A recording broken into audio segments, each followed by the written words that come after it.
If you were a virtual world-obsessed child like I was, you might remember an obscure virtual world called World of Jumpstart, or Jumpstart World. If you're old enough to remember CD-ROM games, you might remember Jumpstart as a series of CD-ROM games, either the original games or the advanced series. If you've never heard of Jumpstart before, let me introduce you to the franchise.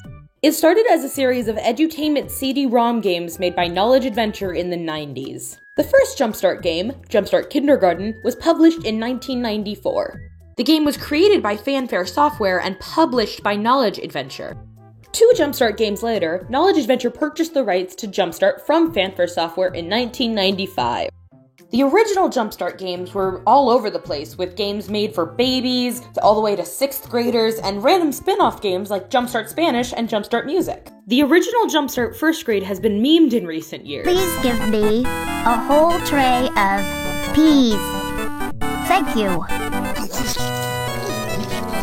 One of the most popular characters from the older Jumpstart titles is Botley from Jumpstart Third Grade, who remains an important character of the franchise to this day. The older games were also played by internet celebrity Neil Cicierega as a child. I mean, to be fair, my parents did, for a little while, make me play Jumpstart 5th grade. In the early 2000s, they started their advanced series of games. This series solidified a main cast of child animal characters, those being Casey the cat, Edison the firefly, Eleanor the elephant, Keisha the koala, Hopsalot the rabbit, CJ the frog, Pierre the polar bear, and their teacher, Frankie the dog. The characters did not age across games, despite the games being for different age groups and grades. Some games included new characters, like Squirt, Frankie's younger cousin in Jumpstart Advanced First Grade. A part of Jumpstart Advanced that helped it merge into the next generation of Jumpstart is the later games, a popular one being Animal Adventures, which used an interesting mix of 2D and 3D art. The limited 3D in particular is very charming. In the mid to late 2000s, in an attempt to be hip with the kids, they redesigned this cast of characters for their new 3D World games. The characters now aged up a ton in every game, making the 1st and 2nd graders now look like middle and high schoolers. Some of the characters even changed species, Keisha now being a tiger and Pierre now being a panda. Edison and Casey were removed from this generation of the franchise. However, Botley from the original 3rd grade game was added.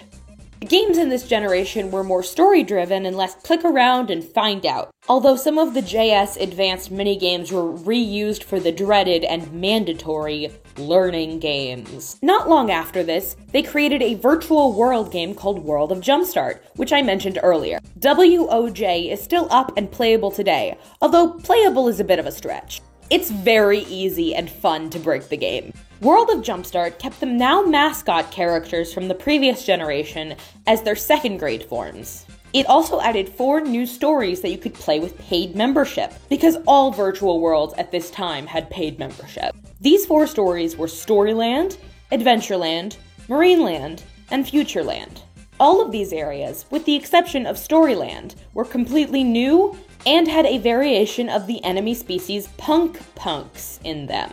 These creatures were terrifying to me as a kid, so I never played the areas that had them. Storyland was adapted from Jumpstart Virtual World Advanced Preschool, with some very minor changes.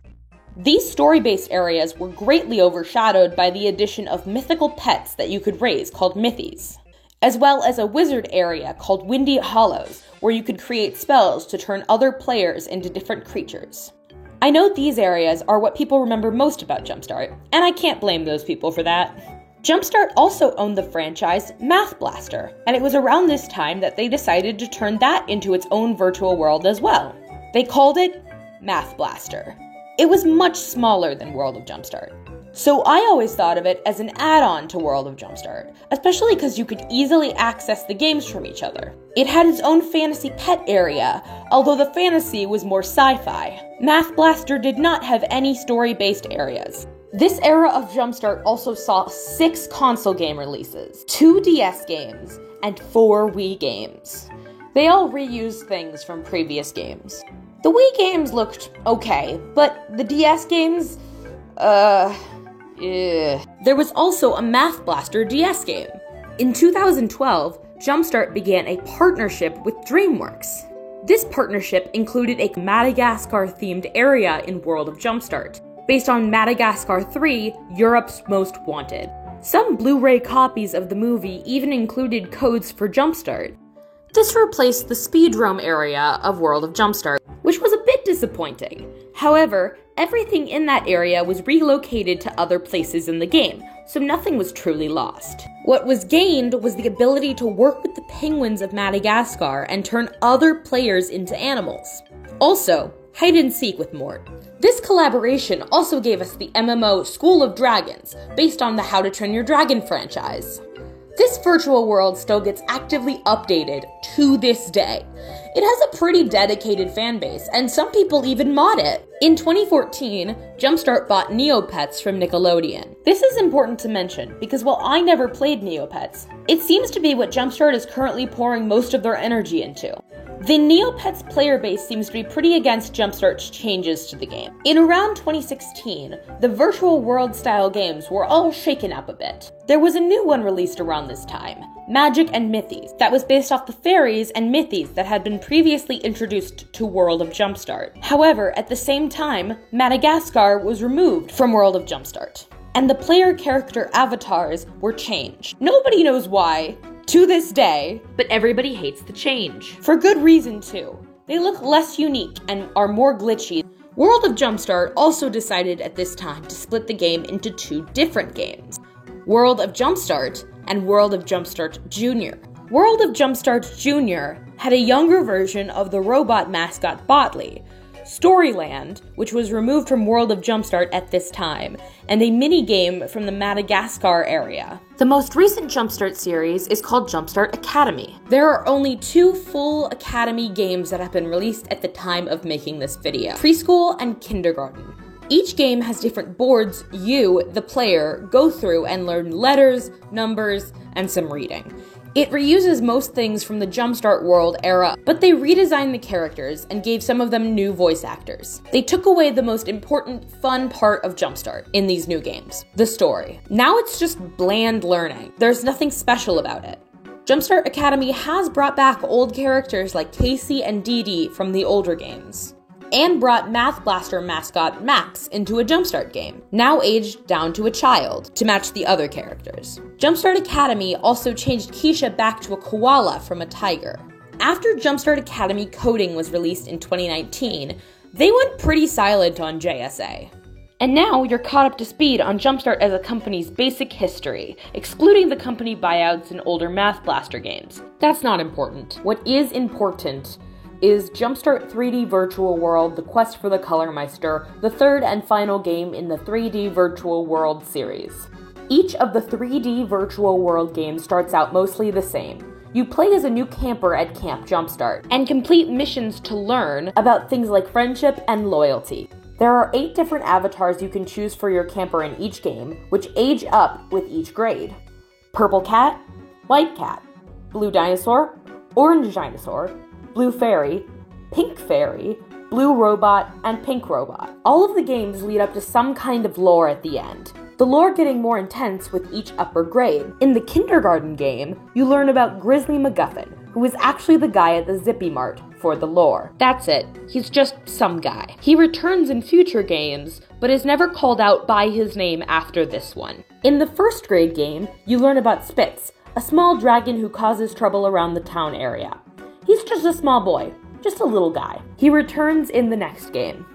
The final game of this series, second grade, is when things get real. The main theme of this game is being a hero and saving the day from the threat of the Color Meister, who has been stealing the color from Camp Jumpstart. He is treated as a real villain, and he sounds like this. Aha! So we meet again! They say that the grass is greener on the other side, but as you can see, not right now. You and your friends are going to need to work together to solve this challenge. It's all about collecting keys. I love purple, don't you? But now, it is time for a little brain teaser. Which freaked me out as a kid. In general, this game scared me as a kid, but I still loved it in some ways. After you collect a full hero shield, the Color Meister takes away color from an area of camp. This starts with the Tree of Knowledge in the main camp area. For each area he steals color from, he has the player collect items of a specific color to put around his color chest, and then the player completes some kind of puzzle. Once completed, the color chest opens and the color is restored. This is until the 10th shield, the Shield of Courage, where he doesn't steal any color. Instead, you work with Hopsalot, the science whiz of the camp, to create a device that will track the Colormeister and find out what his true motive behind stealing the color is. This device leads you to an underwater area and then into a portal to a completely different world. A world that terrified my child self so much I could not play this game for at least a week after discovering it. That world was Color Valley, the home of the Colormeister. The music is very weird and a little off-putting, at least to a child, or at least to me as a child. When you first enter Color Valley, it is colorless, like the areas the Colormeister has stolen color from previously. The valley is a maze you can only solve by using the skills you've learned from earlier parts of the game. According to an old blog post, this part of the game was inspired by Okami. Once you get to a bounce pad that leads to the regular old Colormeister puzzles, there's about 4 or 5 of them until you reach the castle in the center of the valley. When you approach for the first time, the door opens and, well, I'll just play you the cutscene.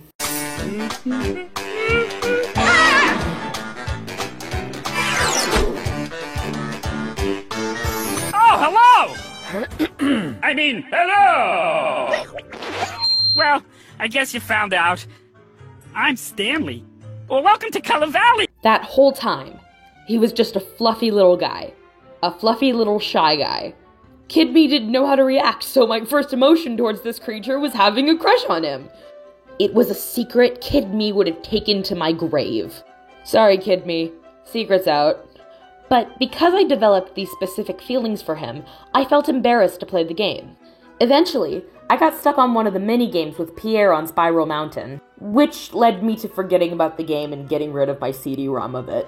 Well, that's the end of my childhood story of Stanley the Colormeister. It is not at all where our story ends today. At the end of the game, you help restore color to Color Valley, which is what Stanley had been testing the player for the entire time. Roll credits! Now that I can read, I'm ready to lead. I've had a jump start to learn, and now it is my turn. I've got everything I need. I'm ready to proceed. It's my turn to take the lead. Now I've reached the goal. I'm ready to roll. My mind is the key, and now it's up to me. I've earned inspiration. Wait, I don't see any voice actors listed in the credits. VO recording by PCB Productions. PCB Productions does voice recording for a ton of games, everything from Persona to Call of Duty. So that doesn't get us anywhere. Why weren't the voice actors credited? And more importantly to me, who voiced Stanley? These are questions I've been asking for almost 4 years with no answers. In August 2019, I got into a Jumpstart hyperfixation. The game consumed my life, which was weird because it was very dead at the time and I was 15 years old. I was hungry for information, anything I could get my hands on about this game that I didn't already know. I scrounged around the internet to find other fans of Jumpstart Virtual World. One person I found was another YouTuber around my age, Crazy Quackers, who had been doing a Let's Play series of all the Virtual World CD-ROM games. I began talking to him via Discord, and we set up trades where I would draw him a thumbnail and he would get me a specific clip of Stanley. It worked at the time. The other thing I did at that time was email the Jumpstart World support team with questions about 3D Virtual World. They did not like me. Email conversations would be me pouring my heart into 5 paragraphs about Stanley and Quest for the Colormeister along with fan art, and the response to that would be 2 sentences. Usually along the lines of, "We can't help you, stop emailing us." This went on for months. I gained nothing from this. My next idea was to contact the artists who worked on the game via LinkedIn because 99% of them didn't have active social media. I got some responses, but at the time everything led to a dead end. That was until August 2022, when I decided to try again, this time being more direct with my approach. It worked, sorta. I ended up talking to the concept artist who designed Stanley, and he didn't remember who voiced Stanley, but he sent me this concept art of him. Still not what I was looking for. There is a Jumpstart WordPress blog, jumpstarttimes.wordpress.com. It does have behind-the-scenes info on it, however, nothing about voice actors and very little on the CD-ROM game. The only post referencing the Colormeister is one where they say his whole shtick was inspired by the game Okami. The post was written by Glenn Seidel, a game designer for the virtual world generation of Jumpstart, and in it he states, affecting the personalized world can be brought out in more dramatic ways. In the PlayStation 2 and Wii game Okami, the player's success is reflected in the condition of the world. The goal is to bring a gray, dreary world back to life with color and energy. Just like in Okami, players of Jumpstar's second grade attempt to return the color back to the game. In the Colormeister challenges, this creates a visual, interesting world that helps emphasize how the player's heroic action could affect their personal gaming world. I've looked through the credited voice actors from the other games, both pre- and post-Virtual 3D World. Try to see if any of them could have voiced him as well. It's really hard to tell and very unlikely. However, I did find out that one of the other uncredited voices, Nigel the Penguin, So much for all you've done for me and the exhibit. I think this will be our most successful one yet. is done by Kirk Thornton, Pierre's voice actor. Other voice actors who worked on these games include Bryce Papenbrook, Decided to take the last step in your training. This year will be your most challenging year of learning and adventure yet. and Wendy Lee. What's a true hero? Sadly, these voice actors are so famous they're hard to get in touch with and ask these questions to. Uncovered a behind-the-scenes video of Marineland, and at one point there's a poster in the background with the kindergarten versions of some of the mascot characters, as well as a naked Stanley. It is also important to mention that Stanley's model is reused multiple times in the virtual world games, both as the Yetis in the Winter Wonderland area and the Henchmen in Futureland. One of the Colormeister statue models is also reused as an idol in Adventureland, which I feel might have some lore attached to it, but it's probably just the game devs being lazy. I call upon the forces of the internet to help me in my search for Stanley's voice actor. If anyone has any serious leads, please contact my Twitter, fairy_drawsdb, all lowercase, Instagram, fairydraws_, or even my TikTok, FairyDrawsDB. I would like to thank my college friends for peer pressuring me into finally making this video, especially Angel, who was helping me write the script and read quotes. The Jumpstartville Discord server for always supporting me in whatever I try to do to help our small fandom.